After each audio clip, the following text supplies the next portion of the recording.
మరొక పునరుద్ధాన దినములో మనందరం కూడా ప్రవేశించి దేవుని స్తుతించి ఆరాధించే భాగ్యము ప్రభు మనందరికి కూడా అనుగ్రహించినందుకు దేవాది దేవునికి చాలా వందనాలు తెలియజేస్తుంటున్నాం. మనందరము కూడా మరి పునరుద్ధాన జన్మలో మనం ప్రవేశించాం. దేవుడు గత 5 నెలలు దేవుడు కాపాడి 6వ నెలలో దేవుడు మనకు ప్రవేశింప చేశారు. మరి మొదటి పునరుద్ధాన దినం బట్టి చాలా దేవునికి వందనాలు తెలియజేస్తుంటున్నాం. మరి ఈరోజు మన కొరకు ఏర్పాటు చేయబడినటువంటి వాక్య భాగము పరిశుద్ధ గ్రంథము నుండి 2వ రాజుల గ్రంథము 2వ అధ్యాయము 9, 10, 11 వచ్చా చదువుదాం.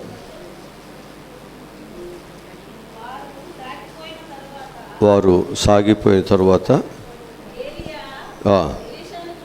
ఎలీషాను చూసి, నేను నీ యొద్ద నుండి తీయబడక మునుపు నీ కొరకు నేను ఏమి చేయకూడదువో ఎలీషా నీకు కలిగిన ఆత్మలో 2 పాళ్ళు నా మీద కూర్చున్నట్లు దయచేయమనెను. అందుకతడు, నీవు అడిగినది కష్టతరముగా ఉన్నది.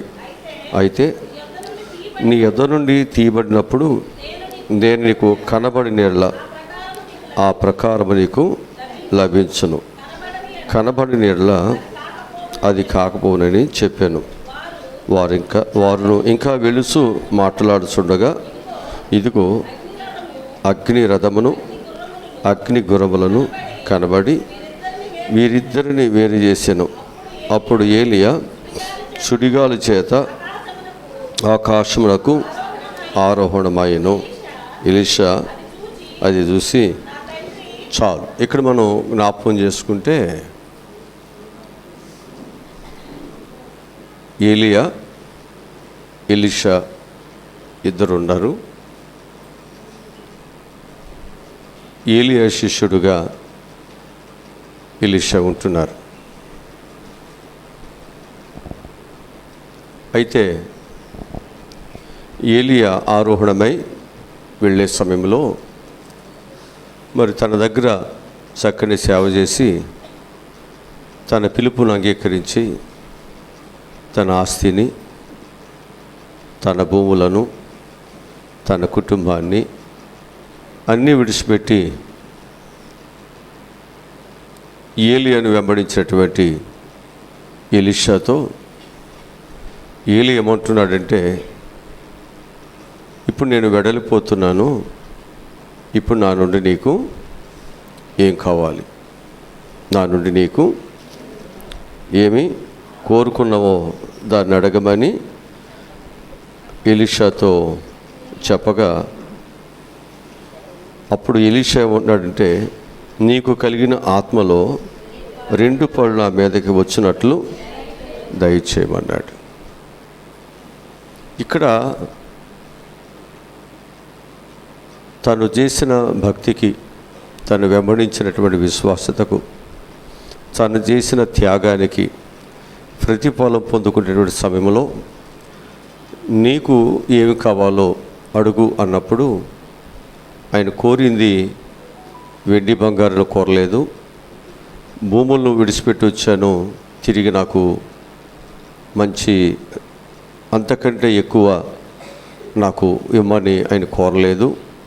లేకపోతే ఈ లోకంలో ఆయన గొప్ప పేరు ప్రఖ్యాతులను, అధికారాలను ఆయన ఏమీ కోరుకోలేదు. కానీ ఆయన ఎవరి దగ్గరైతే సేవకుడిగా పనిచేస్తున్నాడో ఆ సేవకుని యొక్క ఆత్మల నుండి ఎంత కోరుకున్నాడు? మొత్తం కావాలన్నాడా? ఎంత కోరుకున్నాడు? అట్లాగే అది కొంచెం కష్టసాధ్యమే. ఎందుకనంటే అది ఇచ్చేది నేను కాదు, అది దేవుడు ఇవ్వాలి నీకు. అయినా ఒకవేళ నువ్వు అడిగినటువంటిది కష్టముగా ఉన్నప్పటికీ అక్కడ ఏమంటున్నాడంటే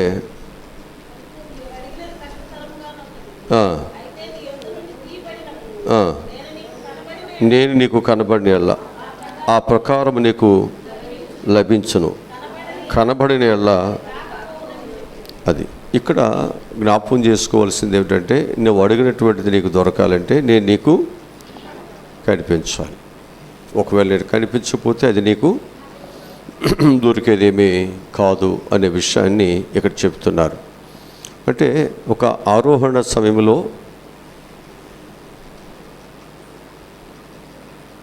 ఎలీషాకి దేవుని ఆశీర్వాదాలు సమృద్ధిగా దొరికేటువంటి సమయముగా ఇక్కడ భావిస్తున్నాం. ఇప్పుడు ఏలియా కానీ ఆరోహణమై వెళ్ళకపోతే ఎలీషా ఎప్పుడు శిష్యుడుగానే ఉండాల్సి వచ్చేది, పనివాడుగానే ఉండాల్సి వచ్చేది, ఒక సేవకుడుగానే ఉండాల్సి వచ్చేది. కానీ అతడు ఆరోహణమై వెళ్ళటం బట్టి ఇప్పుడు అతడు ఎలాంటి వాడిగా ఉండబోతున్నాడంటే, ఏలీలాగా దేవుని ఆత్మ కలిగి దేవుని కొరకు గొప్ప సేవను చేసేవనుగా ఇప్పుడు ఎవరు సిద్ధపరచబడుతున్నారు? ఎలీషా సిద్ధపడుతున్నారు. అప్పటి వరకు ప్రజలందరి యొక్క దృష్టి ఎవరి మీద ఉండేది? ఏలీ మీద ఉండేది కదా. ఇప్పుడు అందరి యొక్క దృష్టి ఎవరి మీదకి వెళ్ళిపోతుంది? ఇప్పుడు ఆయన లేకపోతే ఎలీషా మీదకి వెళుతుంది. ఎంత కృప చూసారా! ఆరోహణము అనేటువంటిది అందరి దృష్టి నీ మీదకి మళ్లించబడి నీవు నేను ఒక దీవెనకరముగా, ఒక ఆశీర్వాదకరముగా ఉండాలనేది దేవుని ముఖ్య ఉద్దేశముగా ఉంది అని నేను మీకు జ్ఞాపకం చేస్తున్నా. పరిశుద్ధ గ్రంథంలో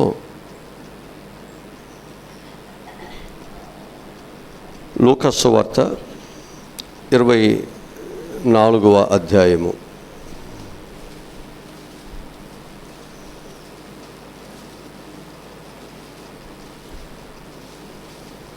24వ అధ్యాయము 50 వచ్చిన దగ్గర నుంచి చదువుదాం. ఆయన బేతనీ వరకు వారిని తీసుకుని పోయి చేతులెత్తి వారిని ఆశీర్వదించాను. వారిని ఆశీర్వదించుచుండగా ఆయన వారి నుండి ప్రత్యేకింపబడి పరలోకములకు ఆరోహణుడు ఆయను. వారు ఆయనకు నమస్కారమును చేసి మహా ఆనందముతో యెరూషలేమునకు తిరిగి వెళ్ళి ఎడతెగక దేవాలయంలో ఉండి హల్లెలూయా. ఇక్కడ ఒక ఆరోహణం మనకు కనిపిస్తుంది. అక్కడ కనిపించిన ఆరోహణము శిష్యునికి కదా. ఇక్కడ కూడా కనిపించే ఆరోహణం ఎవరికి? శిష్యులకి. ఇక్కడ కూడా కనిపించే ఆరోహణము శిష్యులకే కనిపిస్తుంది. ఇప్పుడు ఈ ఆరోహణము ద్వారా ఇప్పుడు వీరికి ఏం కలుగుతుంది? ఏంటి ఆశీర్వాదం? ఏంటి వీళ్ళకి వచ్చిన ఆశీర్వాదం? ఏంటి వీళ్ళకి వచ్చిన ఆశీర్వాదం అంటే, అప్పటి వరకు కూడా యేసు ప్రభు మీద ఉండేటువంటి దృష్టి మనసు ప్రజలకి, ఈయనొక్కడే స్వస్థపరచగలడు, ఈయనొక్కడే అద్భుతమైన కార్యాలని చేయగలడు అనేటువంటి మనసు ప్రజల్లో ఉండేటువంటిది. ఇప్పుడు యేసు ప్రభు వారు లేకపోతే ఆ మనసు ఎవరి మీదకి వస్తుంది? శిష్యుల మీదకి వస్తుంది. ఇది వీరికి ఆశీర్వాదమేగా. ఆశీర్వాదమేనా? ఆశీర్వాదమే. అంటే ఇక్కడ మనం జ్ఞాపకం చేసుకునేది ఏంటంటే, ఒక ఆరోహణము ద్వారా ఆరోహణమైనటువంటి వ్యక్తి యొక్క బాధ్యతలు ఆ తరువాత ఆయనని వెంబడిస్తున్న శిష్యులకి అదొక ఆశీర్వాదము, అదొక గొప్ప ఆశీర్వాదము అనే విషయాన్ని మీకు జ్ఞాపకం చేస్తున్నాను. అట్లాగే ఇప్పుడు సంఘము అనేటువంటిది కూడా శిష్యులు వెళ్ళిపోవటం బట్టి, ప్రభువు వెళ్ళిపోవటం బట్టి ఆశీర్వాదం ఎవరి మీదకి వచ్చింది? శిష్యుల మీదకు వచ్చింది. ఇప్పుడు దేవుని యొక్క పరిచర్య ఎప్పుడు ఎవరు చేయాల్సి వచ్చింది? శిష్యులు చేయాల్సి వచ్చింది. ఇప్పుడు ప్రార్థనలు ఎవరు చేయాల్సి వచ్చింది? శిష్యులు చేయాల్సి వచ్చింది. స్వస్థతలు ఇప్పుడు ఎవరు చేయాల్సి వచ్చింది? శిష్యులు చేయాల్సి వచ్చింది. ప్రజలందరినీ కూడా దేవుని యొక్క రాజ్యమునకు నడిపించవలసిన బాధ్యత ఎవరి మీదకి వచ్చింది? శిష్యుల మీదకి వచ్చింది. ఇప్పుడు శిష్యులు వెళ్ళిపోయిన తర్వాత ఇప్పుడు ఎవరి మీదకి వస్తుంది? ఎవరి మీదకి వస్తుంది? ఆయనను వెంబడిస్తున్న, ఆయన నమ్ముకున్న, బాప్తిసం తీసుకున్న ఆయన బిడ్డల మీదకి వస్తుంది. అంటే ఇప్పుడు ఆ బాధ్యత ఎవరి మీదకి వచ్చింది? సంఘం మీదకి, ఆయన బిడ్డల మీదకి వచ్చింది. ఇప్పుడు మనందరం కూడా ఏం చేయాలి? ఇప్పుడు దేవుని పనిని చేయాలి. ఇప్పుడు ఒకరింట్లో ప్రార్థన జరుగుతుంది, వాళ్ళ ఇంట్లో దైవమే ఉందనుకుందాం. ఆ దైవం పెట్టిన ఆయన వెనక్కి ముందుకు బాగా ఊగుతున్నాడు అనుకుందాం. ఇప్పుడు ఆ ఇంట్లో ప్రార్థన చేయాలి, సంఘాన్ని పిలిచారు, దైవ సేవకుడు వెళ్ళాడు. ఇప్పుడు సంఘం వెళ్ళాలా వద్దా? ఇప్పుడు ఆ కార్యం చేసే బాధ్యత ఎవరి మీద ఉంది? మన మీద ఉందిగా. ఆధిక్యత ఎవరి మీద ఉంది? మన మీద ఉంది కదా. ఇప్పుడు ఆ దయ్యాన్ని చూసి మనం వెళ్ళకపోతే రేపు పొద్దున్నే నిన్ను ఎవరైనా పిలుస్తారా? అంటే ఇప్పుడు ఆధిక్యత ఒక దేవునిలాగా ఆ స్థానంలో, లేకపోతే ఆ పరిచర్యలో, ఆ చేయవలసిన పనిలో ఇప్పుడు దేవుడు ఎవరిని కూర్చోబెడుతున్నాడు? ఆయనను వెంబడిస్తున్న, ఆయన నమ్మినటువంటి తన బిడ్డలకు ఆ బాధ్యతలను దేవుడు అప్పగించాడంటే ఇది ఆశీర్వాదమేనా, శాపమా? అంటే ఇప్పుడు మనం ఏం చేయాలి? ఈ ఆశీర్వాదాన్ని మనందరము కూడా పొందుకుని ఈ ఆశీర్వాదకమైనటువంటి జీవితాన్ని మనం ఏం చేయాలి? దేవుని కొరకు, ఆయన రాజ్యమును కట్టడానికి మన ప్రాణం ఉన్నంత వరకు, మన ప్రాణం పోయేంత వరకు నమ్మకముగా పనిని మనం చేయాలి. మరి ఈ బాధ్యత లేకోకుండా బొడో నీటిలో మునిగి ఇక ఆదివారం ఎప్పుడు మన ఖాళీ ఉన్నప్పుడు దేవుని మందిరంలో కూర్చుంటే ఇది నీకు ఆధిక్యతేనా? ఆ ఆధిక్యత నువ్వు కోల్పోయినట్టేనా? జాగ్రత్త. మన జీవితాల్లో మనం ఏమవుతున్నామంటే ఆధిక్యతలు అనేటువంటిది దేవుడు నీ పనిని బట్టి, నీ విశ్వాసతను బట్టి, నీ భక్తిని బట్టి దేవుడు నీకు ఇచ్చేటువంటిది అయి ఉంది. ఇది ఎట్లా పడితే అట్లా నీకు దొరికేటువంటిది కానే కాదు. కొన్నిసార్లు ఈ ఆధిక్యతలు మనం సంపాదించుకోవటానికి కొంతమంది ఏం చేస్తారంటే మీడియా ముందు, ఫోటోల ముందు ఏం చేస్తారు? వారు పోజులు కొడుతూ చెట్టు నాటి అక్కడేదో ఊడిసినట్టుగా చేసి, అక్కడేదో ప్రజలకి సేవ చేస్తున్నట్లుగా ముక్కులో శివుడి గడేవాడు కూడా ముద్దు పెట్టుకుని, ఇవన్నీ ఎవరు చేస్తారు? ప్రజల దగ్గర మేలు పొందుకోవటానికి, పేరు పొందుకోవటం వాళ్ళు చేస్తారు. ఇప్పుడు మనము అలా చేస్తే ఎట్లా? ప్రజల దగ్గర ఏదో మన భక్తి ఉన్నట్లుగా మనం ప్రవర్తిస్తే ఎట్లా? మీడియాలో వచ్చే దానిని, అవాస్తవాన్ని ప్రజలు చూసి నమ్మి మోసపోయే వాళ్ళు ఉండొచ్చు. కానీ దేవుడు అట్లాంటి వాడు కాదుగా. మన మాటలు చూసో, మన స్థితిని చూసో ఆయన మోసపోయి నీకు ఆధిక్యతలు ఇచ్చేవాడు కాదు. ఆయనకి ఏం తెలుసు? నీ నడక తెలుసు, నీ పడక తెలుసు, నీ ఆలోచన తెలుసు, నీ ఉద్దేశాలన్నీ ఇన్ని తెలిసిన ఆయన దగ్గర నువ్వేదో ఊరికి తోక జాడిస్తూ నీదేదో భక్తి అనేటువంటి బిల్డప్లో ఉంటే ఆయన ఏమన్నా పిచ్చోడా? నాలాగా, నీలాగా? కానీ కాదండి ఆయన. అందుకే మనము జాగ్రత్తగా మనము ఉండవలసిన అవసరత ఎవరి మీద ఉంది? మన మీద ఉంది. ఇప్పుడు దేవుడు ఆరోహణమయ్యి ఆ ఆశీర్వాదములు మనకి ఇవ్వటానికి దేవుడు ఏం చేశాడు? ఆయన మరుగు చేయబడ్డాడు, నిన్ను సమాజంలో వెలుగుగా నిలబెట్టాడు. ఇప్పుడు నువ్వు సమాజంలో అందరి దృష్టి ఇప్పుడు ఎవరి మీద పడుతుంది? నీ మీద పడుతుంది. ఇప్పుడు నువ్వు దేవుడి వలె నీవు గొప్ప రాజ్యాన్ని కట్టడానికి ఇక్కడ పూనుకోవాలి. ఇది నీకు ఇచ్చిన ఆధిక్యత, ఇది ఆశీర్వాదం. మనం ఇదన్నీ పక్కన పెట్టి మా ఇల్లు బిల్డింగ్ అవ్వాలి, మా అబ్బాయి చదువుపోయినా ఆడి కలెక్టర్ అయిపోవాలి, ఆడు చూస్తున్నారా ఇంకా, ఇది తప్ప మనం ఏమో ప్రార్థన చేస్తాం ఇక్కడ? ఇది తప్ప ఇక్కడ మనం వరగేసేది ఏమీ లేదు. ఇక్కడ ఇదే మనం చేసేది. తెల్లారు లేచిన కానీ ఏడుపంతా ఇక్కడ ఏడుపదే. మీరు పోయిన తర్వాత దీన్ని చీవుడంతా కన్నీరంతా దొడవాలి. ఇక మీడియా ఉందంటే ఏడిసే వాళ్ళంతా చూస్తారు. అసలు ఏం భక్తి కొరకు ఏడుస్తుందా, పాపం ఒప్పుకోలకు ఏడుస్తుందా, అత్త తిడితే ఏడుస్తుందా, భర్త డబ్బులు ఇవ్వకపోతే ఏడుస్తుందా, ఆయన ఇంటికి రాకపోతే ఏడుస్తుందా, ఇది వీళ్ళకి తెలియదు. వాళ్ళు ఏం చేస్తారు, ముఖమంతా ఇట్లా పెట్టుకుని ఏడుస్తూ ఉంటే ఈ మీడియా వాళ్ళు, ఈ కెమెరా వాళ్ళంతా ఆ మగ చూసి ఇక్కడ ఎంత పశ్చాత్తాపం ఉందో అని చూపిస్తారు. వీళ్ళు అనుకుంటారు అక్కడ బాగా ప్రార్థన ఉంటుంది, అక్కడ బాగా పశ్చాత్తాపం ఉంటుంది.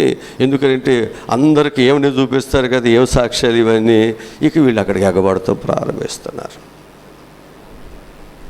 బైబిల్ చెప్తున్న బోధలు మనకు అర్థం కావట్లేదు, మనకి తెలియట్లేదు. మనకి ప్రభు యొక్క ఆలోచనలు మనకు అర్థం కావట్లేదు. ప్రభుతో ఉండేటువంటి సన్నిహితమైన సంబంధము, ఆయన ఎందుకు మనల్ని విడిచిపెడుతున్నాడు, ఆయన ఎందుకు ఆరోహణం అవుతున్నాడు, ఆ తర్వాత మనం పొందుకోవాల్సినటువంటి చేయవలసిన ఒక ఆశీర్వాదకరమైనటువంటి స్థితి ఏంటో అనేది మనం తెలుసుకుంటే మన ప్రాణము ఉన్నంత వరకు కూడా ఆ ఆశీర్వాదాన్ని విడిచి దేవునికి వేరుగా ఉండి బ్రతకటానికి అసలు ఇష్టపడాం.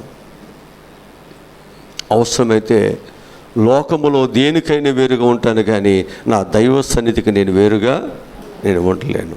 అంటే మనలో ఏమొస్తుంది, ఒక సమర్పణ వస్తుంది, ఒక త్యాగం వస్తుంది, ఒక విశ్వాసం వస్తుంది. దేవుని కొరకు బ్రతకాలి అనేటువంటి ఆశ మనలో కలుగుతుంది, నూతనముగా మనలో పుడుతుంది.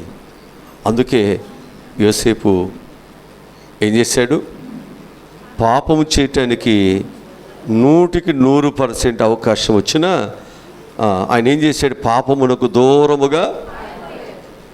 అదే భక్తి, అదే విశ్వాసం, అదే ఒక ఆశీర్వాదకరమైనటువంటి జీవితాన్ని పోగొట్టుకోకుండా నిలబడటం. అంటే చాలామంది యొక్క జీవితాలలో దైవ సన్నిధి అంటే మనం ఒక బాప్తిస్తం తీసుకుని ఒక ఆదివారం వెళ్ళిపోయి నేను ప్రార్థన చేసేస్తే దేవుడు అన్నీ నాకు ఇచ్చేయాలి, ఇలా చాలామంది యొక్క జీవితాలు మిగిలిపోతున్నాయి.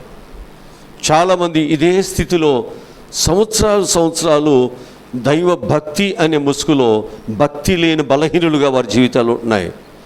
నువ్వు బయటకు వస్తేనే నూతులో కప్పలాగుంటే నీకు ప్రపంచం తెలియదు, వాక్యం తెలియదు, దేవుడు నీకు తెలియదు. నువ్వు ఎక్కడికి రావాలి, బయటికి రండి. ఆ స్థితి నుంచి బయటికి రండి, ఆలోచన నుంచి బయటికి రండి. దేవుడు నీకు గొప్ప జ్ఞానమునిచ్చి ఒక ఆశీర్వాదకరమైన వ్యక్తిగా సమాజంలో దేవుడు నిన్ను నిలబెట్టాలని ప్రభు ఆశపడుతున్నాడు. అందుకే ఆయన మనలను నిలబెట్టడానికి ఆయన మరుగైపోతున్నాడు. నిన్ను ఈ లోకములో ఒక గొప్ప ఆశీర్వాదకరమైన వ్యక్తిగా నిన్ను చూపించడానికి ఆయన చనిపోవలసి వచ్చింది.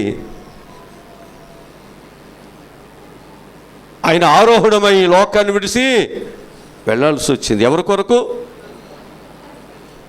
ఎవరి కొరకండి, మన కొరకే. ఆ స్థానము, ఆ గౌరవము దేవుడు నీకు ఇస్తే దీనిని తుచ్చమైన నీ స్నేహాలకి, నీ అలవాట్లకి, ఈ విలువైనటువంటి ఈ జీవితాన్ని నువ్వు వృధా చేసుకుని నీ సాక్ష్యాన్ని, నీ బ్రతుకుని నువ్వు పాడు చేసుకుంటున్నావు, పగలగొట్టేసుకుంటున్నావు, పనికిరానటువంటి చెత్తలాగా విసిరివేయబడుతున్నావు. ఏముందండి ఆమె ప్రార్థన, ఏముందండి ఆమె మారు మనసు, ఏముందండి ఆమె భక్తి అంటలేదా, తీసేయట్లేదా, నిరాకరించట్లేదా? జాగ్రత్త. నీ జీవితంలో దేవుడు నిన్ను ఒక ఆశీర్వాదకరమైన జీవితంలో నిన్ను ఉంచి సమాజంలో నిన్ను ఒక ఉన్నతమైన వాడిగా, అందరి యొక్క కనుదృష్టి నీ మీద పడేటట్లుగా దేవుడు సమాజంలో నిన్ను అగ్రస్థానంలో కూర్చోబెట్టాలని దేవుడు నిన్ను ఏర్పాటు చేసుకుని ఆయన ఆరోహణమైతే, మనమేమో తుచ్చమైన, నీచమైన, పనికిమైనటువంటి వాటి వైపు చూస్తూ భ్రష్టులుగా, అంటే పందులు తినే పొట్టుకి కక్కుర్తిబడి మనం పొట్ట నింపుకోవటానికి భ్రష్టులమైపోతున్నాం. జాగ్రత్త. విలువైన జీవితాన్ని ఎవ్వరూ వృధా చేసుకోవద్దని ప్రభు పక్షముగా నేను మీ అందరికీ మనం చేస్తున్నాను. మనము లోకమునకు ఏమై ఉండాలి, మనం వెలుగై ఉన్నావా, చీకటై ఉన్నావా? అసలు వెలుగంటే ఏంటి? రాత్రి చెప్పా, ఊనే మొఖాలకి సున్నం కొట్టినట్టు తెల్లగా రాసుకుని, నల్లటోళ్ళు ఎర్రగా చేసుకుని, బాగా మంచి చీరలు కట్టుకుని, మంచి నగలు వేసుకుని, పెద్ద వెలుగులాగా, బాగా తేజస్సులాగా, బాగా అందం ఉన్నట్టుగా ఇక్కడ కూర్చుంటే, నేను తీసుకెళ్ళి 4 రోజులు, ఒక వారం రోజులు ఎండలో పని చేపిస్తే అస్సలు నలుపు ఏంటో, అస్సలు రంగేంటో బయటకు వస్తుంది. అసలు తేజస్సు అంటే అది అంటాడు. వెలుగంటే ఏంటని చెప్తున్నాడంటే, నీ సత్క్రియలను నువ్వేం చేయాలి? నీ సత్క్రియలు ఏం చేయాలండి? ప్రకాశింపనీయాలి. అంటే నీ ముఖము యొక్క పరిస్థితులను లోకములో పెట్టి లోకమంతా నిన్ను ఆకర్షించుకున్నట్లు, నీ వెంటబడినట్టు ఉండమని కాదది. నీ మంచి క్రియలు, నీ సత్క్రియలు, దేవుని యందు నువ్వు నేర్చుకున్నటువంటి భక్తి భావాలు ఏవైతే ఉన్నాయో అవి సమాజంలో నువ్వు ప్రకాశింపజేసి అనేకులను దేవుని యొద్దకు నడిపించవలసినటువంటి ఒక బాధ్యత కలిగినటువంటి వ్యక్తిగా దేవుని ఏర్పాటు చేసుకున్నాడు, చీకటిల నుండి వెలుగులోనికి. ఇప్పుడు వెలుగు చీకటిని పారద్రోలాలి, దాని గుణం అది. మరి మన గుణం చీకటి పారద్రోలుతుందా? చీకటిలో మనం పడిపోతున్నామా? లోకాన్ని పారద్రోలుతున్నామా, లేకపోతే లోకములో మనం ఉంటున్నామా?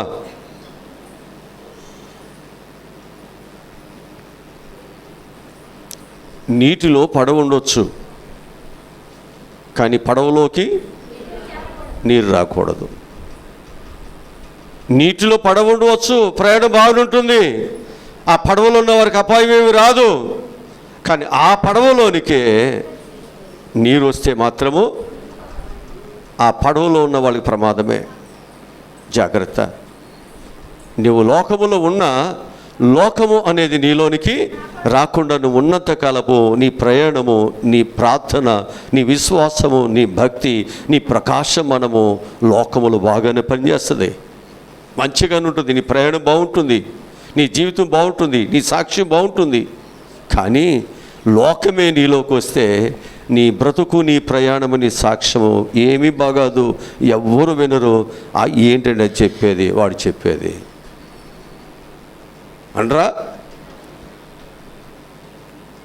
జాగ్రత్త. దేవుడు ఆరోహణమైంది ఎందుకో తెలుసా? దేవుడు మనలను ఒక ఆశీర్వదించటానికి. మనం ఏమనుకుంటున్నామంటే ఆశీర్వాదములు అంటే కేవలం శరీర సంబంధమైన వాటిని ఆపాదిస్తున్నాం. శరీర సంబంధమైనటువంటి ఆశీర్వాదాలతో దీన్ని కొలుస్తున్నాం. లేదు, శరీర సంబంధమైన వాటితో మనం కొలవద్దు. మనం దేనితో కొలవాలి అంటే ఆత్మ సంబంధమైన ఆశీర్వాదాలతో కొలవండి. అలా బ్రతకటానికి తీర్మానం చేసుకోండి. అలా బ్రతకటానికి కష్టపడండి. అలా బ్రతకటానికి దేవుడు మీకు సహాయమును చేస్తాడు.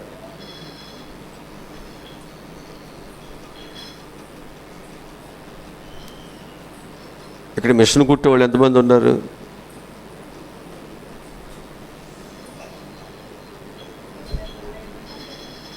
మిషన్ కుట్టే వాళ్ళకి ఒక జాకెట్ గుడ్డో, ఒక గౌనో, ఏదో ఒక సొక్కాయో లేకపోతే షర్ట్ ప్యాంటో ఇచ్చారనుకుందాం. ఒక వారం రోజులకు పెట్టుకుని దాన్ని కట్ చేయకోకుండా, దాని మడత కూడా తీయకుండా, దాని అంక అట్టాగా చూసుకుంటూ మిషన్ మీద పెట్ట, అక్కడ పెట్ట, మిషన్ మీద పెట్ట, అక్కడ పెట్ట. ఆ తర్వాత వారం అయిన తర్వాత ఆ కస్టమర్ వచ్చిన తర్వాత ఈ ప్యాంటు షర్ట్ను అట్టాగా ఆయనకి ఇస్తే, అయ్యా నా డబ్బులు నాకు ఇవ్వమంటే ఇస్తాడా? ముఖం పగలు కొడతాడు, పట్టుకుని కొడతాడా లేదా? మరి దేవుడు నీకు ఇచ్చినటువంటి రక్షణను, దేవుడు నీకు ఇచ్చినటువంటి పరిశుద్ధతను, ఆశీర్వాదాన్ని నీవు అలాగే పెట్టుకుంటే మంచోడా చెడ్డోడా అంటాడా? నీకు ఎలా ఆశీర్వాదాలు ఇస్తాడు? నీ ప్రార్థన ఎలా ఫలిస్తుంది? నీ ప్రార్థనకు దేవుడు సమాధానం స్పందించి నీ భర్తను, నీ పిల్లలు, నీ కుటుంబాన్ని ఎలా ఆశీర్వదిస్తాడు? అట్టాగే ఉండవు మన బ్రతుకులు అలాగే ఉన్నాయి. కుట్టం పని చేయవు, కుట్టుకుని మాత్రం ఇవ్వాలి. ఎంత స్వార్థం అండి ఇది. పని చేయకుండా నీకు ఆశీర్వాదాలు ఎలా వస్తాయండి? పని చేయకుండా దేవుడు నీకు ఎలా దీవెనలు ఇస్తాడు? జాగ్రత్తగా మనం దేవుని కొరకు మనం ఏం చేయాలి? నమ్మకముగా మనము పని చేయాలి. ప్రతి ఒక్కరు చేయాలి. కుటుంబ వ్యవస్థ బాగుండాలంటే తల్లిదండ్రులు కష్టపడాలి. నీ బ్రతుకు బాగుండాలంటే నీవు మంచిగా చదువుకోవాలి. నీ జీవితం బాగుండాలంటే నీకు జీవితంలో నీకు అప్పగించిన ప్రతి పనిని నమ్మకముగా నువ్వు చేయాలి. సంఘం బాగుండాలంటే సంఘములో రక్షించబడిన ప్రతి ఒక్కరు కూడా అప్పగించినటువంటి ఆ రక్షణ బాధ్యతలను ఆశీర్వాదకరమని భావించి పనిచేయాలి. అలా ఎవరైతే దేవుని కొరకు నమ్మకంగా పనిచేస్తున్నారో వారందరికీ దేవుని యొక్క ఆశీర్వాదాలు ఖచ్చితంగా దేవుడు వారికి సహాయమును దయచేస్తారు. ఇప్పుడు కొన్ని మాటలు నేను ముందుకు తీసుకొస్తాను. ఆయన ఆరోహణ అవటం ద్వారా వచ్చేటువంటి ఆశీర్వాదాలు, ఆయన ఆరోహణం అవటం ద్వారా వచ్చే ఆశీర్వాదాలు. మొదటిది ఏమిటంటే ఆయన ఔన్నత్యము లేదా గొప్పతనము తెలియచేయటానికి ప్రభువారు ఏమయ్యాడన్నమాట? ఆరోహణమయ్యాడు. అందరూ చనిపోయారు, ఆయన కూడా చనిపోయాడు. ఆయన తిరిగి లేవలేదు. ఆయన గొప్పతనం ఏముంటుంది? అందరిలాగానే ఆయన కూడా చనిపోయాడు, అందరిలాగా ఆయన కూడా పాతి పెట్టబడ్డాడు, అందరిలాగానే ఆయన కూడా అలాగే ఉన్నాడు. అంతేగా సమానం అయిపోతాడుగా. ఇప్పుడు ఆయన గొప్పతనము, ఆయన యొక్క ఔన్నత్యము ప్రజలకు తెలియాలి అంటే ఇప్పుడు ఆయన ఏమవ్వాలి? ఆయన తిరిగి లేవాలి. తిరిగి లేసేటువంటి సత్యాన్ని లోకానికి తెలియచేయాలి. తెలియజేస్తూ ఆయన ఏమవ్వాలి? నేను ఈ లోక సంబంధమైన వాడు కాదు, నా రాజ్యం పరలోక సంబంధమైనది అని. ఇప్పుడు ఏం చేయాలంటే ఆయన పరలోక సంబంధమైన వాడు, నేను పరలోకానికి సంబంధించిన వాడిని నువ్వు చూస్తూ ఉండగానే ఆయన ఎక్కడికి వెళ్ళాలి? వెళ్ళాలా? వెళితేనే ఆయన గొప్ప ఏమిటో, ఆయన ఔన్నత్యం ఏంటో ప్రజలకి. అందుకొరకే దేవుడు ఏం చేస్తున్నాడంటే ఆయన యొక్క గొప్పతనమును, ఆయన యొక్క ఔన్నత్యాన్ని ఆయన ఏదైతే చెప్పాడో దాన్ని నిరూపిస్తున్నాడు, అక్కడ చేస్తున్నాడు. అక్కడ ఇప్పుడు ఈ ప్రజలందరికీ కూడా ఆరోహణ ముందు ప్రభు ఏం చేశాడు? ఆరోహణ ముందు ప్రభు వారిని ఏం చేశాడు? వారందరిని తీసుకొచ్చి ఒక స్థలంలోనికి, అక్కడ వాళ్ళని ఏం చేశాడు? ఆస్వాదించాడా? వాళ్ళందరూ అక్కడ ఉండగానే ఏం చేశాడు? ఆయన ఆరోహణమై వెళ్ళిపోతున్నారంట. వీళ్ళు ఎప్పటి వరకు చూశారు? ఆయన కంటికి కనిపించేంత వరకు. ఒక మేఘం వచ్చి ఆయనకి కనిపించుకోకుండా చేసేంత వరకు కూడా వీళ్ళు చూస్తూనే, ఆ తరువాత వాళ్ళందరూ దేవుని మందిరంలోకి వెళ్ళి ఏం చేశారు? ఆనందం ఉందా? ఏడ్చారా? మనకు తెలియకేగా ఏడ్చేది. నీకు బోధులు లేనిపోతే బాగుండో, నేనుంటే బాగుండో, లేకపోతే నేను పోతే బాగుండో. ఇప్పుడు వాళ్ళు ఎలా ఉన్నారు? ఎందుకని? అది వాళ్ళకి అర్థమైంది. ఈ పాడు లోకంలోని, ఈ పాపిష్టి జీవితం నుంచి దేవుడు వెళ్ళాడు. ఇక్కడ మేము ఏం చేయాలి? ఇప్పుడు ఆయన స్థానంలో మేము నిలబడి ఆయన సువార్తను మేము కూడా ప్రకటన చేయాలి. ఇది మా బాధ్యత. ఇప్పుడు బాధ్యత కలిగిన వారు అయ్యారు. ఇప్పుడు ప్రార్థన చేయండి అని ప్రభువారు ఉడుగుడుకు వెళ్ళి మీరు లేవండి అని చెప్పాల్సిన ఇక లేదు ఇప్పుడు వాడికి. ఇప్పుడు వీళ్ళు బాధ్యత కలిగి ఉన్నారు. ఇప్పుడు వీళ్ళు ఏం చేయాలంటే ఎవరు ప్రార్థన చేయట్లేదు, ఎవరు దేవుని మందిరానికి రావట్లేదు, ఎవరు మారు మనసు పొందలేదు, వారి సువార్త అందించాలి, వారిని లేపాలి, వారిని దేవుని యొద్దకు. అంటే ఇప్పుడు ఏమైంది? వాడికి బాధ్యత పెరిగిందా? వాడి స్థానం పెరిగిందా? వాళ్ళకి ఆశీర్వాదం వచ్చిందా? ఒకప్పుడు ఎవరు ఏ బాగోపోయినా, ఎవరికి అవసరత ఉన్నా నేరుగా ఎవరి దగ్గరికి వచ్చి చెప్పేవాళ్ళు? ప్రభు అయిన యేసుక్రీస్తు వారి దగ్గరికి వచ్చి, అయ్యా మా బిడ్డ బాగలేదు, నా భర్త బాగలేదు, నా తల్లి బాగోలేదు, లేదా నాకు ఈ పరిస్థితులు ఉంది, సహాయము. ఇప్పుడు ఎవరికి చెప్పాలి? అంటే గౌరవం పెరిగిందిగా. ఈరోజు నీ జీవితంలో నీకు ఒక గౌరవం దేవుడు ఇచ్చాడు. అందుకే ఆ గౌరవం కొరకు దేవుడు ఏం చేశాడు, అందరూ నా వైపే చూస్తున్నారు అని చెప్పి ఆయన ఏం చేశాడు, ఆయన స్థానాన్ని ఆయన మార్చుకుని ఆ స్థానంలో ఎవరిని కూర్చోబెట్టాడు, నిన్ను నన్ను కూర్చోబెట్టాడు. ఇప్పుడు నేనేం చేయాలి, మరి నేనేం చేయాలి? ఇది ఒక ఆశీర్వాదకరమైనటువంటి పని, ఇది ఒక బాధ్యత కలిగిన పని. దేవుడు నాకు ఇచ్చేటువంటి పనిని నేను కూడా నమ్మకముగా నా ప్రాణము నాకు ఎంత మాత్రము ప్రియమైనది కాదు, నాకు ఏ లాభము ఎలాంటిది నాకు లేకుండా నేను దేవుని కొరకు నమ్మకముగా నేను పనిచేయాలి. ఎప్పుడైతే నీవు ఎలాగూ నీ బాధ్యతలు పెరుగుతున్నాయో, నీ స్థాయి పెరుగుతుందో, స్థాయి పెరిగే కొలది ఏమవుతాయి, బాధ్యతలు పెరుగుతాయిగా. స్థాయి పెరిగే కొలది, నీకు ప్రమోషన్ వచ్చే కొలది, నీకు జీతం పెరిగే కొలది, అంతేనా? వ్యాపారస్తులకి వ్యాపారాలు పెరిగే కొలది, ఒక చోట ఉన్నటువంటి వ్యాపారం ఇంకో చోటకి వెళ్ళింది, అక్కడ కూడా చేయాలి. ఇప్పుడు 2 చోట్ల చూసుకోవాలా. 2 చోట్ల మనం ఏం చేయాలి, దానికి కావాల్సినటువంటి అన్ని ఖర్చు పెరుగుతుంది, బాధ్యత పెరుగుతుంది, సమయం కూడా. 10 మందిని చూస్తే మనం ఒక 20 మందిని చూడాలి. ఇప్పుడు బాధ్యతగా అదే వాక్యం చెబుతుంది. ఇప్పుడు ప్రభువు ఏమంటున్నాడంటే, మీరు బూది గంతముల వరకు వెళ్ళాడు. ఇప్పుడు మీరు దేవుని పని ఇప్పుడు మీరు చేయాలి. 2వ మాట చూద్దాం. 2వ మాట, ఈ మొదటి మాటకి మీకు ఇక్కడ రిఫరెన్స్ చెప్పలేదుగా. అపోస్తుల కార్యగ్రంథము 1వ అధ్యాయం 1-2 వచనాలు చదువుదాం.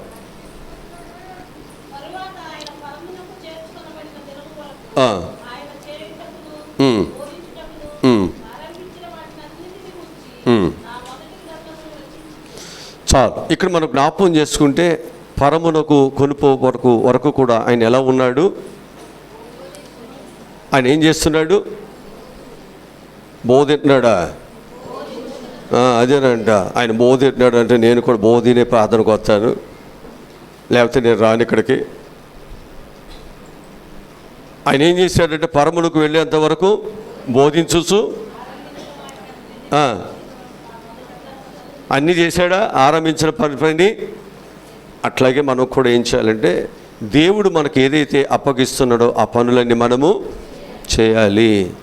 ఇప్పుడు ఏలియా ఆరోహణమై వెళ్ళాడు. ఎలీషాకి దేవుడు ఏం చేశాడు, ఆ 2 అంతల ఆత్మను దేవుడు ఆయనకి ఇచ్చాడు. ఇప్పుడు ఈయన ఏం చేశాడు, ఏలియా కంటే గొప్ప పరిచర్యను చేశాడు. అదే ఆరోహణం తర్వాత ఆశీర్వాదకర బాధ్యతలు, పనులు ఇవే మనం చేయాలి. మనము కూడా దేవుని వలె ఎన్ని శ్రమలైనా ఎన్ని బాధలైనా మనం ఏం చేయాలంటే అనేక ఆత్మలను దేవుని వద్దకు, రాత్రి కూడా చెప్పాను, మనం ప్రకాశించే దేనికంటే చీకటిని అనేక హృదయాలలో అనేక కుటుంబాల్లో ఉన్నదాన్ని పారద్రోలాలి, అందరిని వెలుగు యొద్దకు నడిపించాలి. ఇక్కడి నుంచి మనం ఎంతమంది నడిపిస్తామో, నడిపించిన వాళ్ళందరికీ మంచి బహుమతి ఉంది. ఒకళ్ళని, 2, 10 మందిని, 20 మందిని నువ్వు నడిపిస్తే నీకు ఒక స్థానం, నీకు ఒక గౌరవం, నీకు ఒక విలువ ఉంటుందా లేదా? ఇప్పుడు 5 మందిని రక్షించిన వాడికి, తలంతులు ఇచ్చిన వాడికి 10 సంపాదిస్తే, 2 తలంతులు కలిగిన వాడు 2కి 2 4 సంపాదిస్తే, 1 తలంతు కలిగిన వాడు దాచిపెట్టి ఏం సంపాదించకపోతే దేవుడు ఎవరికి ఇచ్చాడు? మధ్యలోడికి ఇచ్చాడా? ఈయన 2, 2, 4 చేశాడుగా. ఆయన 5, 5, 10 చేసినట్టు ఈయన 2ని 4 చేశాడుగా. ఈయన తక్కువేంటి? ఈయన తీసుకెళ్ళిపోయి ఏంటి ఆయనకి ఇచ్చాడు? ఈ సంఘంలో న్యాయం లేదు, ఈ సంఘం అంత అన్యాయంగా ఉంది, మేము ఇక్కడికి రావు అంటే కుదురుద్దా? ప్రభు ఏమన్నాడంటే, ఉదయం వచ్చినవాడిని, మధ్యాహ్నం వచ్చినవాడు, సాయంత్రం వచ్చినవాడికి జీతం, ఆ ఉదయం వచ్చినవాడు సాయంత్రం ఇచ్చినవాడికి సమానంగా ఇస్తుంటే అంటాడు, ఇదేంటి నేను పొద్దుయానికి వచ్చాను, ఇది ఇప్పుడే 1 గంట ముందే వచ్చింది, వీడికి నాతో పాటు జీతం ఇస్తాను, నేను ఆయన ఒకటవుతాం అంటే ప్రభు అన్నాడు, నీకు ఉదయం వచ్చినా నీకు సాయంత్రం వరకు నేను నీకేం చెప్పాను, నీకు ఒక 100 రూపాయలు కూలి ఇస్తానన్న. 100 ఇచ్చానా? నోరు మూసుకుని కూర్చాక. ఆయనకు 100 ఇస్తే నీకెందుకు? నేను ఆయనతో కమిట్మెంట్ అయ్యాను. నువ్వు పొద్దుగూకులు పని చేసినా నీకు 100 రూపాయలు ఇస్తాడు.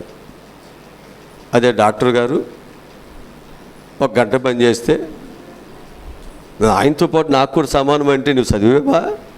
చదవమంటే కంపలు చుట్టూ తిరిగి కూలికి వచ్చేసరికి ఆయనతో పాటు నాకెందుకు ఇవ్వంటే నువ్వు వెలపరులాగా ఉండు. మేస్త్రితో కూలి అంటే ఎట్టు కుదురుద్ది?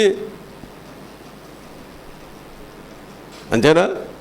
నర్సులాగా ఉండాలి. డాక్టర్తో నాకు ఆయనతో పాటు ఆయనకంటే ముందు వస్తున్నాను, ఇవన్నీ చూసుకున్నాను, ఆయన కుర్చీలో కూర్చున్నాను, నేను నిలబడుతున్నాను. ఆయన పని అయింది, నీ పని ఎట్లా సమానం అవుతుంది?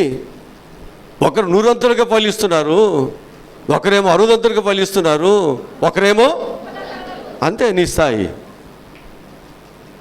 కనుక దేవుడు నీకు ఒక స్థాయిని ఇస్తున్నాడు. ఇక్కడ నీ గొప్పలో ఏమి చెప్పుకోవడానికి వీల్లేదు. దేవుడు నీకు ఇచ్చిన దాని నమ్మకంగా ఇక్కడ మన పని చేయండి. ప్రతిఫలం ఎవరిస్తారు? అంతే, నా చేతుల్లో కూడా లేదు. మీరేమో నా మీద పడతారు, అయ్యగారు బాగా గట్టిగా చేయలేదా కూడా నా కొరకు ప్రార్థన అంటారు. నేను ఎంత గట్టిగా చేసి కుండ బద్దలు కొట్టి బల్ల బద్దలు కొట్టినా ఈ పగలటమే తప్ప ఆశీర్వాదం నేను కది ఇచ్చేది, అది దేవుడు ఇవ్వాలి. ఇది అర్థమైతే నీవు దేవుని మీద నమ్మకంగా ఉంటావు, మనుషుల మీద కాదు.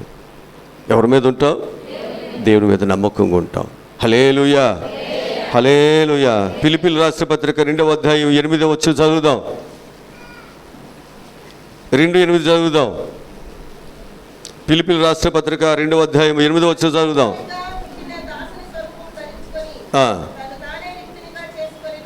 ఏం చేసుకున్నాడు దేవుడు? ఇప్పుడు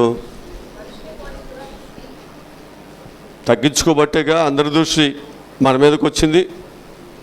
ఈరోజు మీకు జ్ఞాపకం చేస్తున్నాను, మన జీవితాల్లో ప్రభు ఎందుకు అలా ఉన్నాడు, వికారముగా ఎందుకు ఉన్నాడు, స్వరూపమైన సొగసు లేని వాడికి ఎందుకు ఉన్నాడు, ఎందుకు ఆయన దాసుని స్వరూపుగా ఉన్నాడు, ఆయన దేవుని యొక్క కుమారుడుగా ఉండి పరిశుద్ధుడుగా ఉండి గొప్పవాడుగా ఉండి ఎందుకు ఇలా ఉంటున్నాడు అంటే నీ దృష్టి నీ మనసు మళ్ళించబడాలి, ఒక ఆశీర్వాదకరంగా ఉండాలి.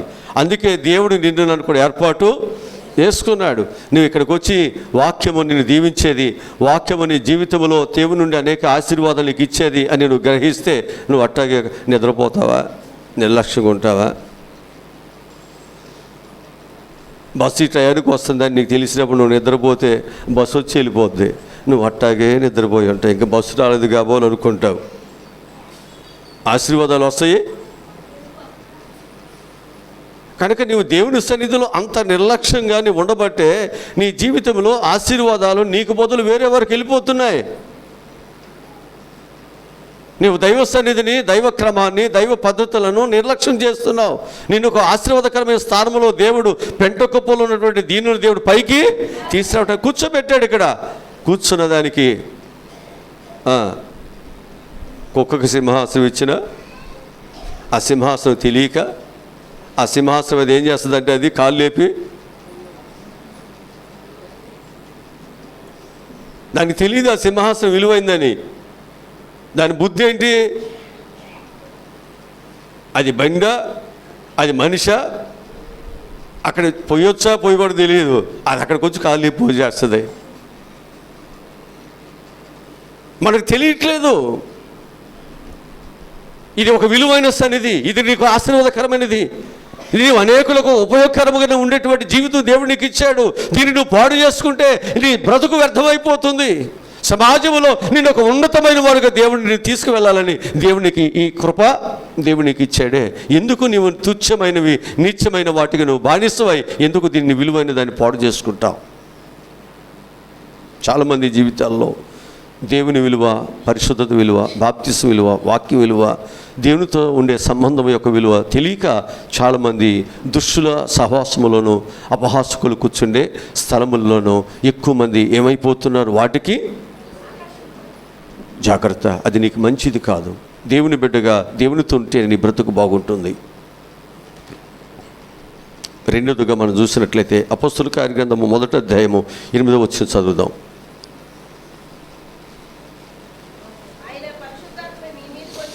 వచ్చినప్పుడు మీరు శక్తి నొందుతారు కనుక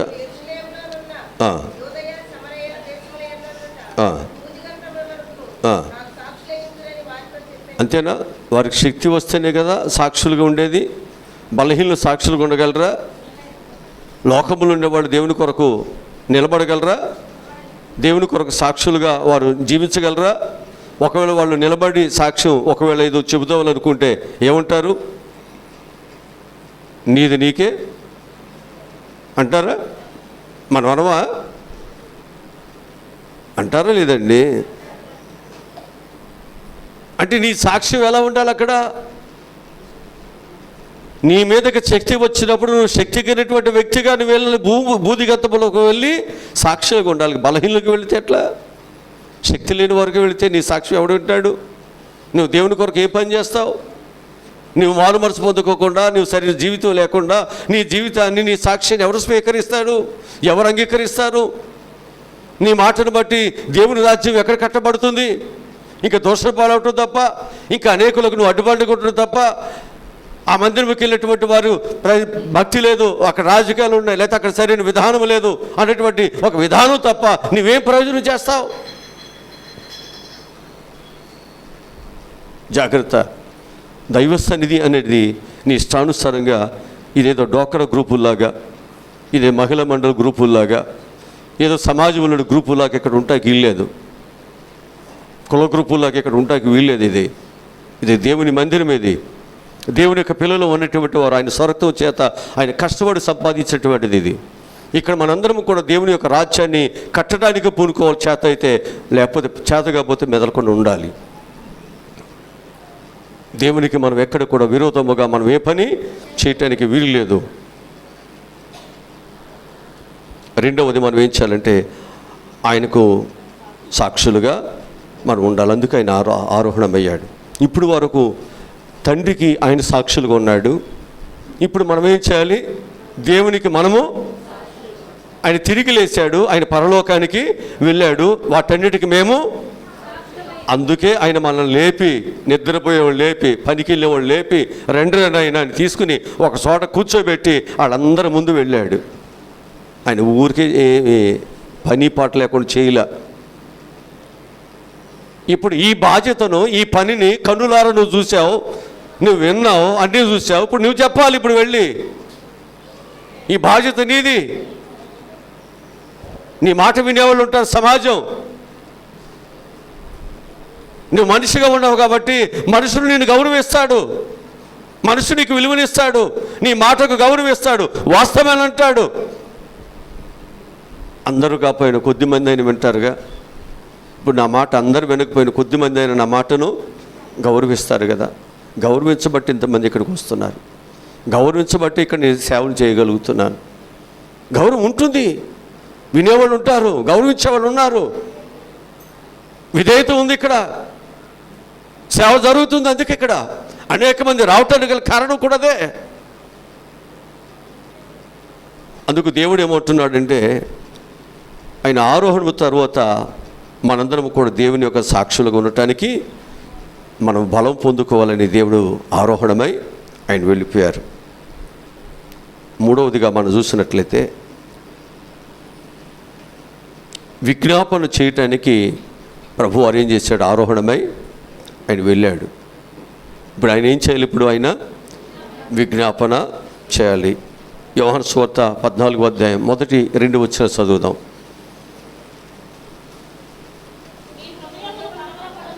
కలవరపడనివ్వద్దు, విశ్వాసం ఉంచము.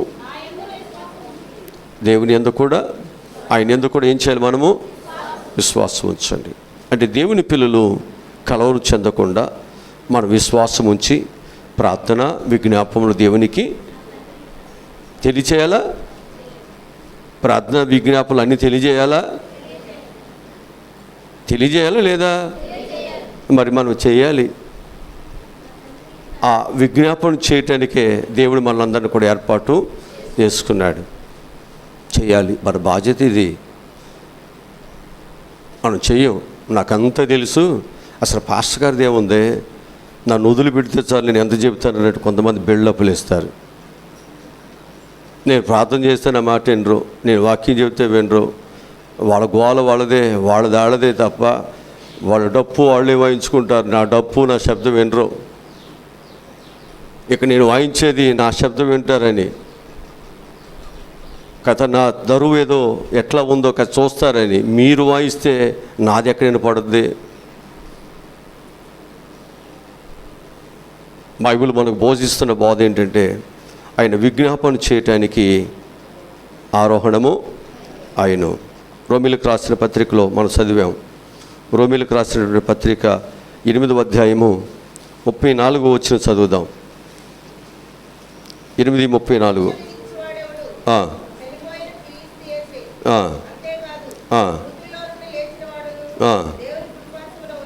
ఉన్నవాడును ఎవరు? ఆయనేనండి. మన కొరకు విజ్ఞాపన చేసేవాడు ఆయనేనా? అంటే ప్రభు ఇప్పుడు ఎందుకు వెళ్ళాడు? నా పిల్లలకు నేను ఒక ఆశీర్వాదకర జీవితాన్ని ఇచ్చాను. ఈ ఆశీర్వాదకర జీవితాన్ని నా పిల్లలు విడిచిపెట్టుకోకుండా నా పిల్లలు ఈ పనిని నమ్మకముగా వారు చేయటానికి సహాయమును దయచేయను. ఆయన ఏం చేస్తున్నాడు? అప్పగించిన పని కొరకు ఆయన నమ్మకముగా. మనం కూడా ఏం చేయాలి? ఒక చీకటిలో ఉన్న వ్యక్తిని వెలుగులోకి నడిపించాం. ఇప్పుడు ఈ బిడ్డ నమ్మకంగా పని చేయాలంటే మనం ఏం చేయాలి? ఆ వ్యక్తి పడిపోకుండా ఉన్నట్లుగా మనం వారి కొరకు ప్రార్థనలు చేయాలిగా. మనం ఆ బిడ్డలు బాగుండాలి, వారు దేవుని కొరకు వాడబడాలి, దేవుని కొరకు మంచిగా వారు వెలిగించబడి అనేకులకు వెలుగుగా. బాధ్యత మన మీద ఉంది కదా, మనం చేయాలి లేదా? అది చేసినప్పుడే ఏమవుతుందో నీ విజ్ఞాపన, నీ ప్రార్థన ఫలిస్తుంది. ఇక్కడ నీ విజ్ఞాపన ప్రార్థన సంఘములో ఏమవుతుంది? ఆ వ్యక్తులందరూ దేవుని కొరకు పడిపోకుండా దేవుని కొరకు వికసిస్తారు, వెలుగుగా ప్రకాశిస్తూ ఉంటారు, అనేకులు దేవుని యొద్దకు తీసుకొస్తారు. ఎవరైనా దేవుని మందిరానికి రాకపోతే మనం ఏం చేయాలి? అమ్మా ఏంటి దేవుని మందిరానికి రాలేదు అడగాల? అయ్యగారు రాలేదా ఇన్నాళ్ళైనా అని నా మీద పొల్లయటం కాదు. ఎంతవరకు బాణాలన్నీ అయ్యగారి మీద గురి పెడతామే. అయ్యగారికి పాపం ఇన్ని సంఘాల మీద ఇన్ని బాధ్యతలు, మరి అమ్మగారికి బాగుందో లేదో. వీళ్ళు ఎప్పుడు చూసినా గుర్రాలు వెళ్ళినా ఉంటామేంటి? మేము మనుషులేగా. మనం ఏం చేయాలంటే మన బాధ్యతలు, మన కర్తవ్యాలు మనం చేయవలసింది కూడా ఉంది, మనం చేయాలి. అది చేసినప్పుడే ఏమవుతుంది? సంఘము అనేది చెదిరిపోకుండా సంఘం అనేది మంచిగా ఉంటుంది. పోతే ఎక్కడైతే పాతనే కదా అని అనుకున్నాం అనుకోండి, ఏమవుద్ది? సంఘాన్ని మనమే చిన్న గండి పడింది, అది పెద్ద గండి ఈ ఊరంతా మునక మునిపే. ఏం చేయాలి? చిన్న గండిని పూడి చేయాలిగా. పెద్ద గండి అయినా చూద్దామంటే ఇక బూడిది తప్ప ఏముంటుంది అక్కడ? మసి తప్ప ఏమైనా ఉంటుందా? అదే కదా అనేది. అంతా కాలిపోయినాక పట్టుకుంటే ఏం దొరుకుద్ది? అంత అయిపోయినాక గంటల కార్యాలయం వస్తే ఏం దొరుకుద్ది అక్కడ? కనుక నీకు తెలిసినప్పుడు నువ్వేం చేయాలి? వ్యక్తిని మన ముందే జాగ్రత్తగా మళ్ళించి, తప్పమ్మా అలా చేయకూడదు, మన మందిరానికి మనమే వెళ్ళాలి అని చెప్పాలి. అలా చెబితే ఎవరైనా వెళ్ళగలుగుతారా? పోతే నాకే, ఉంటే నాకే, ఆమెతో నాకేంటి సంబంధం? ఆమె ఏమన్నా మా పిల్లోడా, మా పిల్ల, మా ఇంటి పేరటామా, మా పక్కింటామా? ఆమెతో నాకేంటి? మా ఇంటి పక్క ఉంటోళ్ళు, మా పక్క ఉంటోళ్ళు నేను చూసుకుంటాను, మిగతా సంగతి నాకేంటి అన్నట్టుగా మనం ఉంటే పరిస్థితులు ఏమవుతాయి? ఒక బాధ్యత కలిగినటువంటి వాళ్ళమే బాధ్యత వహించకపోతే కాపులా కాల్సిన కంచె మొత్తం తినేస్తే ఇంక దీని కాపలా ఎందుకు? ఈ కంచెని ఎందుకు నమ్మాలి? అదే కదా. కనుక మనకు చెప్పేటువంటి మాట ఏమిటంటే, మన ప్రభువు ఏం చేయటానికి వెళ్ళాడంట? విజ్ఞాపన చేయటానికి ప్రభు ఆయన వెళ్ళాడు. ఆయన వెళ్ళి ఏం చేస్తున్నాడు? మన కొరకు ఆయన విజ్ఞాపనను ఆయన చేస్తూ ఉన్నాడు. హల్లెలూయా. మనం దేవుని పనిని ఒక ఆశీర్వాదకరముగా కొనసాగించాలని అందుకు ప్రభు వెళ్ళాడు. ఆయన విజ్ఞాపన చేసినట్లుగా మనం కూడా ఏం చేయాలి? ఇప్పుడు చేయాలా? అటువరకు అయ్యా ప్రార్థన చేసేవా, నిద్రపోయేవా, నేను లేచి ప్రార్థన చేయి అని ప్రభువారు ఉడుగుడుకు వచ్చి ఏం చేయాలని లేపాల్సి వచ్చేది. రెండు నాయన ఇవాళ సువార్త ఉంది రెండంటే వీళ్ళు వెళ్తూ ఉండేవాళ్ళు. వీళ్ళకి బాధ్యతలు ఏమి అక్కడ కూర్చోనంటే కూర్చునేవాడు, రండి అంటే వచ్చేవాడు. ఇప్పుడు వీళ్ళు ఏం చేయాలి? వీళ్ళు సువార్త అందించాలి, వీళ్ళు వాక్యం సిద్ధపడాలి, అన్నీ వీళ్ళే చేయాలి, వీళ్ళే భోజనం పెట్టాలి. ఇప్పుడు ఒకప్పుడు ప్రభు అన్నీ చూసుకునేప్పుడు భోజనం ఇప్పుడు ఎవరు పెట్టాలి? సభలు ఎవరు పెట్టాలి? ఒక బాధ్యత కలిగిన వారుగా మనం ఉన్నప్పుడు ఏది వెనుకబాటు, ఏది తక్కువ, ఏది కూడా అక్కడ ఉండనే అంత సార్వ సమృద్ధి ఉంటుంది. హల్లెలూయా. ఇక 4వదిగా మనం చూసినట్లయితే ప్రభు స్థలములు సిద్ధపరచడానికి ఆయన ఆరోహణమై వెళ్ళాడు. ఏం సిద్ధపరచాలి? ఆయన వెళ్ళకపోతే స్థలాలు సిద్ధపరచబడతాయా? నేను వెళ్ళటం మంచిది, నేను వెళ్ళి మీకు స్థలాల్ని సిద్ధపరుస్తాను, మళ్ళీ నేను వచ్చి ఏం చేస్తానన్నాడు? నేను ఉండే స్థలంలో మీరు ఉన్నట్లుగా నేను మిమ్మల్ని వచ్చి తీసుకెళ్తాను. మనకు ఆశీర్వాదం ఇవ్వటానికే ప్రభు వెళ్ళింది కనుక ప్రభు వెళ్ళటం మంచిది. ఆయన బిడ్డలుగా మనం ఏం చేయాలంటే ఆయన మన కొరకు సిద్ధపరిచినటువంటి స్థలంలో మనం ఉండటానికి ఇక్కడ మనం ఆయన వచ్చే వరకు ఏం చేయాలి? ఆయన బిడ్డలుగా మనం ఇక్కడ బ్రతకాలి, ఆయన బిడ్డలుగా బ్రతకాలి. లేకపోతే మీరు ఎవరో నాకు తెలీదు. నేను ఉన్నప్పుడు బాగానే ఉన్నావు, ఇప్పుడు ఏమైంది? అప్పుడు బాగానే ఉన్నాను, నువ్వు లేకపోతేనే నాకు ఇట్లా వచ్చింది.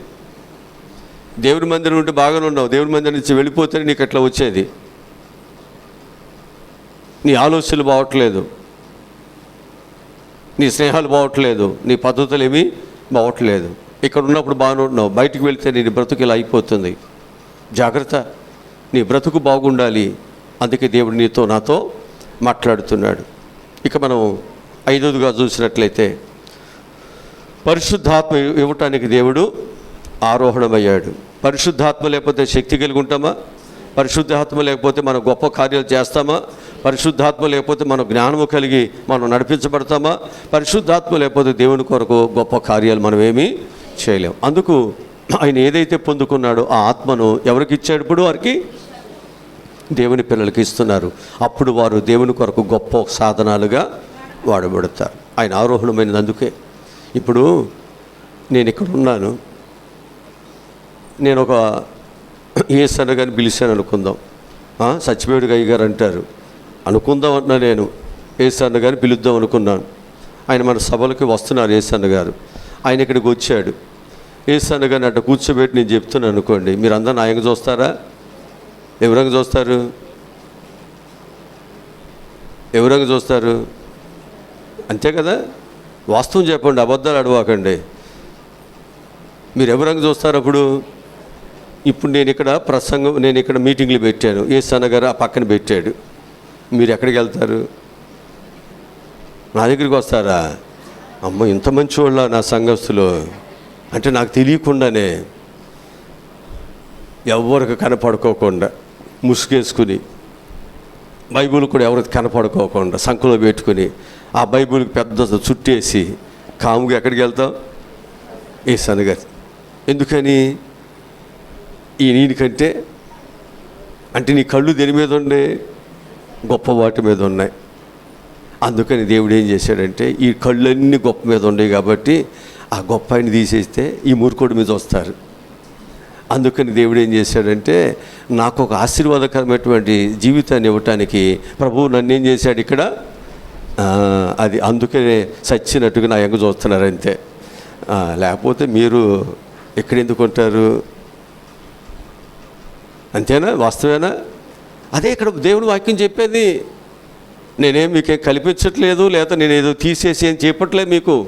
దేవుడు ఎందుకు వెళ్ళిపోయాడంటే, అయ్యా ద్రాక్షరసం అయిపోయింది, నువ్వే వచ్చి చేయాలి. మా పిల్లలకు బాగాలేదయ్యా, నువ్వే వచ్చి ప్రార్థన చేయాలి. మరి ఏళ్ళ సంగతి ఏంటి? ఇక ఈ లూసూరు అంటే ఏగలు తోలుకుంటూ తిరగటమే.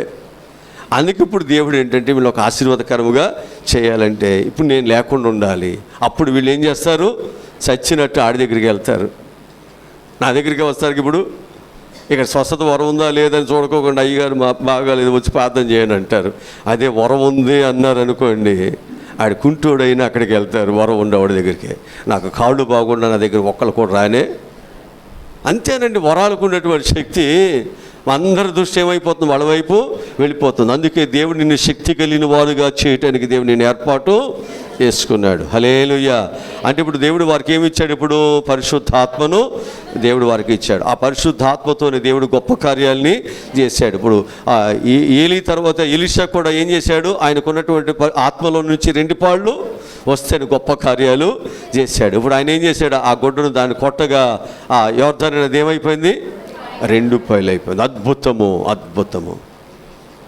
అంత మునుపు ఈయన చేయలా. అంత మునుపు ఎవరు చేశారు? ఎవరు చేశారు?